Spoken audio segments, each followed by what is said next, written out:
2/3 বেশি আসনে জয় পেয়ে সরকার গঠন করায় উল্লাসের ঢেউ বইছে বাংলাদেশ জাতীয়তাবাদী দল বিএনপির ছাউনিতে। কিন্তু ইতিহাস সাক্ষ্য দেয় নিরঙ্কুশ সংখ্যাগরিষ্ঠতায় কখনো কখনো হয়ে ওঠে সবচেয়ে বড় ফাঁদ। বিশ্লেষকরা বলছেন তাই এই বিজয়ের মুহূর্তেই শুরু হয়েছে আসল পরীক্ষা। ক্ষমতার ব্যবহার কতটা সংযত ও জবাবদিহিমূলক হবে সেটাই ঠিক করবে বাংলাদেশের গণতান্ত্রিক রূপান্তরের ভবিষ্যৎ।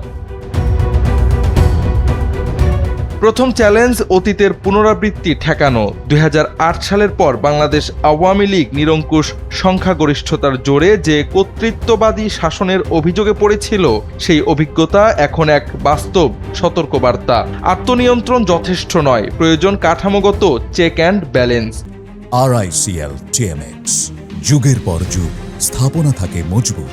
গণভোটে অনুমোদিত জুলাই সনদের সংস্কারগুলো বাস্তবায়ন করে নির্বাহী ক্ষমতার ওপর কার্যকর নিয়ন্ত্রণ প্রতিষ্ঠা করা তাই বিএনপির বড় দায়িত্ব।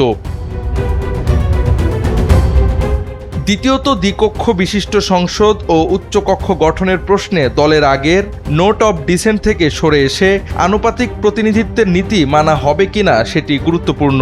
উচ্চকক্ষের উদ্দেশ্যই হল সংবিধান সংশোধন ও গুরুত্বপূর্ণ আন্তর্জাতিক চুক্তির ক্ষেত্রে একদলীয় আধিপত্য কমানো। একইভাবে নির্বাচন কমিশন, পিএসসি, দুদক, সিএজি ও ন্যায়পালের মতো সাংবিধানিক প্রতিষ্ঠান বাছাই কমিটির মাধ্যমে নিয়োগের বিধান কার্যকর করাও ক্ষমতার ভারসাম্য আনার পূর্বশর্ত।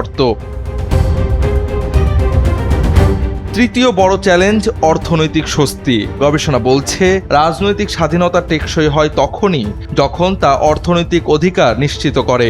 বিএনপির ইশতেহারে ফ্যামিলি কার্ড, কৃষক কার্ড, বিনামূল্যে উচ্চশিক্ষা, স্বাস্থ্য শিক্ষায় জিডিপির 5% বরাদ্দ, কর্মসংস্থান ও বেকার ভাতার মতো প্রতিশ্রুতি রয়েছে।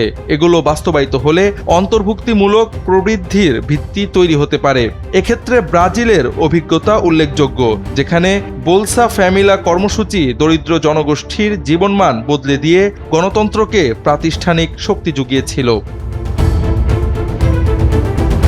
সবশেষে আছে জনগণের প্রত্যাশা পূরণ, আইন শৃঙ্খলা নিয়ন্ত্রণ, দ্রব্যমূল্য কমানো, মত প্রকাশের স্বাধীনতা, নারী নিরাপত্তা, সুষ্ঠু নির্বাচন, অতীতে নির্যাতন ও দুর্নীতির বিচার এবং কর্মসংস্থান সৃষ্টি। গণঅভ্যুত্থানের পর প্রথম নির্বাচিত সরকার হিসেবে বিএনপির সামনে তাই বড় চ্যালেঞ্জ। ক্ষমতার সংযম, প্রাতিষ্ঠানিক সংস্কার এবং মানুষের জীবনে দৃশ্যমান ইতিবাচক পরিবর্তন আনা।